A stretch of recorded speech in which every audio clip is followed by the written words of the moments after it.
নমস্কার, আমি গৌরীর সংসারের আরও একটা নতুন দিনে তোমাদের সবাইকে জানাই স্বাগত।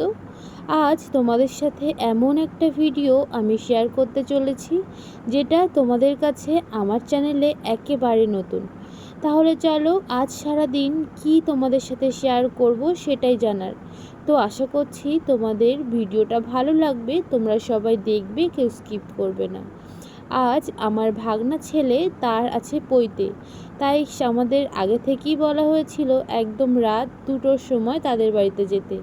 তাই আমি এই যে রেডি হয়েছি, আর ওর বাবা আমাকে নিয়ে যাচ্ছে, যেহেতু ওর বাবার ছুটি আছে তাই জন্য আমরাই দুজনে যাচ্ছি। মামাকে কিন্তু তার ঠাম্মার কাছে রেখেই যাচ্ছি, দেখি কতক্ষণে বাড়ি আসতে পারি। এখন ভোরবেলা যাচ্ছি জল সইতে, তাই জন্য আগে গিয়ে এই যে সমস্ত বাটাগুলো নিয়ে নিয়েছি। আর তারপরে কিন্তু আমরা টোটোতে উঠে চলে গেছিলাম সদাবৃত্তের ঘাটে। এখানেই আমাদের সমস্ত জল সওয়ার কাজটা করতে হবে, আর আমাদের এখানে অনেকেই আসে জল সইতে, তো আমরাও সেরকম এসেছিলাম। আর ভোরের সকালটা কি সুন্দর দেখো, আস্তে আস্তে আমাদের বেজে গেছে প্রায় 4:30। সূর্য কিন্তু এখনও ওঠেনি, কিন্তু সূর্যের আলোটাতে সকাল মনে হয় হয়েই গিয়েছে মনে হচ্ছে। তো আমাদের কিন্তু সূর্য ওঠার আগেই আমাদের সমস্ত কাজটা সারতে হবে।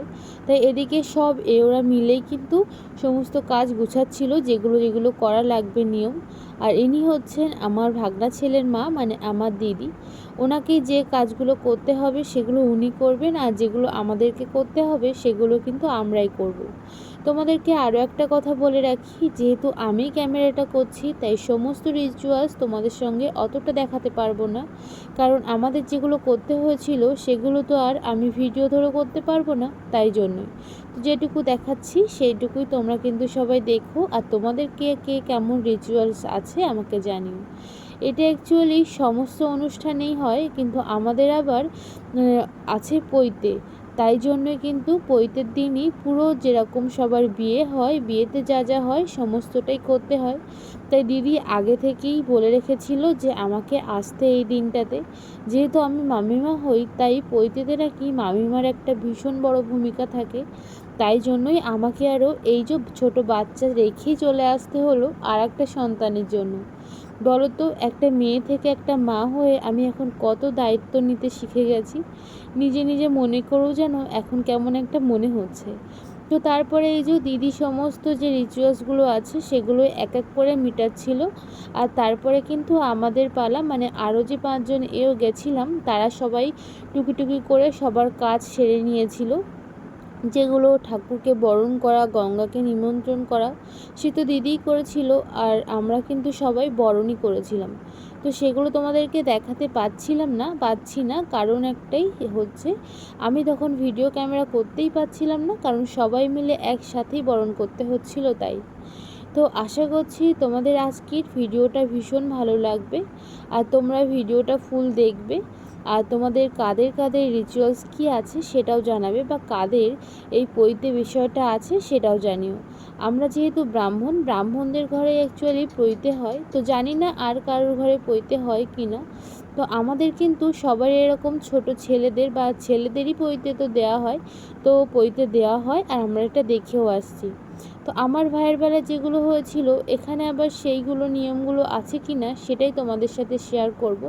তো চলো তোমরা ভিডিওটা দেখতে থাকো, আশা করছি ভালো লাগবে। এই যে এখন কিন্তু আমাদের নিমন্ত্রণ করা হয়ে গেছে, গঙ্গা মাকে প্রণাম করে আমরা চলে যাচ্ছি আবারও বাড়ির উদ্দেশ্যে, কারণ এখন গিয়ে আমাদের ভাগনাকে খাওয়াতে হবে দই, খই, সেগুলো খাওয়ার পরেই কিন্তু ও আর সারাদিন কিছুই খেতে পারবে না। তাই তাড়াতাড়ি বাড়িতে আবার টোটোতে করে ফিরে এসে ওকে এখন খাওয়াচ্ছি, আর এখন বাজে ওই 5টা মতন। তো তোমরা দেখতেই পাচ্ছ এখনও কিন্তু সূর্যের আলো ওঠেনি, ঘরেতে লাইট জ্বালিয়ে ওকে খাওয়ানো হচ্ছে। যেহেতু সকাল ভোর সূর্য উঠে গেলে আর খাওয়ানো যাবে না, তাই এইরকম তাড়াতাড়ি করে খাওয়াতে হচ্ছে বাচ্চাটাকে।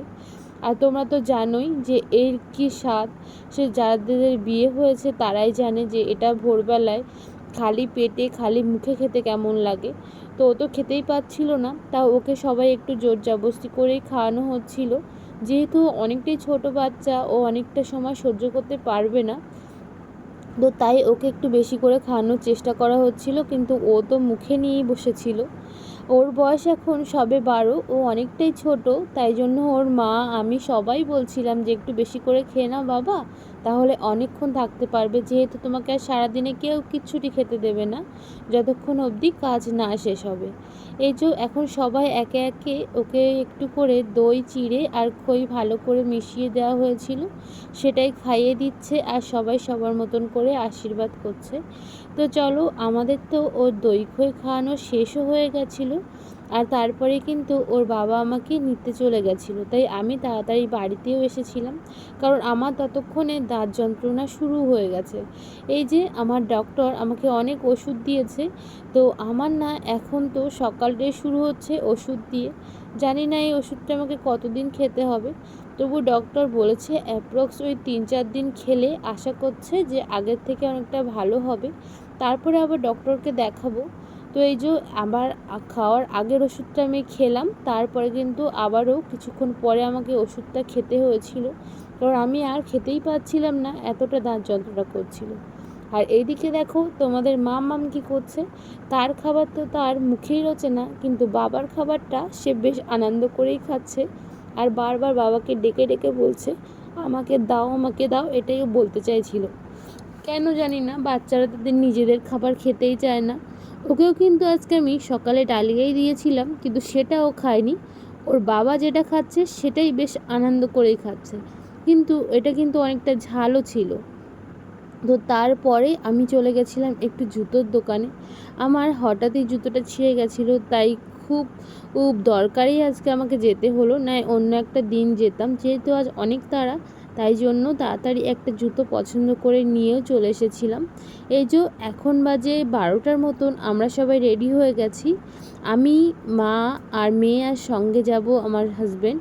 বাবু যাবে না, বাবু তো অনেকটাই তার মানে দূরে, তাই জন্য বাবু যাবে না বলেছে। আর এদিকে দেখো ওদের রিচুয়ালস হচ্ছে, আগে কিন্তু ওকে কান ফুটো না কি করতে হবে সেগুলোই সমস্তটা করছে, এগুলো আমি জানি না, এগুলো সমস্তটাই ওই ব্রাহ্মণ মশাইদের। ওকে আগে ন্যাড়া করানো, সেই সবগুলোই পদ্ধতি মনে হয় চলছে। তো এই যে সবাই ওই তো ওটা নিয়ে অনেকটা ব্যস্ত ছিল, আর আমি সেই ফাঁকে একটু ভিডিও করছিলাম। আর জানো তো, এই যে আমাদের পৈতেটা হয় এখানে ভীষণ বড় করে যজ্ঞ হয়, এটা আমার ভাইয়ের বেলাতেও হয়েছিল, আবার আমার ভাগনা ছেলে তারও বেলায় দেখছি একই পদ্ধতি। আমার ভাইয়ের বেলায় যেরকম, আমার ভাইকে তো আবার 9 বছরে পৈতে দেওয়া হয়েছিল, সেখানে তো ভাগনার এখন 12 বছর বয়স। তো ওই যে ওর ওই দিকের কাজ হয়ে গেছে, আর এখন কিন্তু ওকে হলুদ মাখানো হয়ে গেছিলো, আর হলুদ মাখানোর পরে ওকে করা হবে ন্যাড়া, আর তারপরে কিন্তু ওকে স্নান করানো হবে। অ্যাকচুয়ালি পৈতে হওয়া মানে একটা সাধারণ ছেলে থেকে একজন ব্রাহ্মণ হয়ে ওঠার আসল মন্ত্র। তাই আমাদের ব্রাহ্মণ বাড়িতে এটা কিন্তু হয়েই থাকে। প্রত্যেকটা ছেলে যখন তার কিশোর বয়স থেকে যৌবনে পা দেয়, তখনই তাকে এইভাবে ব্রাহ্মণ উপাধি দেওয়ার জন্য বড় করে অনুষ্ঠান করে আমাদের পৈতে অনুষ্ঠানটা হয়। আর তাতে কিন্তু সে তার সাধারণ জীবনে যেমনই ছিল তেমনই থাকবে, কিন্তু তার গলায় একটা সাদা সুতোর পৈতেটা ঝোলানো হয়, আর সেটাই তার একমাত্র চিহ্ন বলতে পারো, সে একজন ব্রাহ্মণ পুত্র। এই যে এখানে যজ্ঞ করছে ব্রাহ্মণ মশাই, অনেক কিছুই হচ্ছিল, আমি তো এত কিছু জানি না, তবু আমি ভিডিওটা তোমাদের সাথে শেয়ার করছি। খুব বড় করে যজ্ঞ হচ্ছিল, 3-4 জন তো ব্রাহ্মণ এসেই ছিল, আর ওদিকে তো আমার জামাইবাবু একজন ব্রাহ্মণ, আর আমাদের এই বাড়িতে তো আরও অনেক ব্রাহ্মণ আছে। সবাই চারিপাশে বসে দেখছিল, আমিও দেখছিলাম, আর সঙ্গে কিন্তু কিছু ভিডিওও করছিলাম। ওরা অনেক কিছুই মন্ত্র বলছিল, কিন্তু আমি কিন্তু সেগুলো কিছুই বুঝতে পারিনি, শুধু দেখে গেছি আর শুনে গেছি।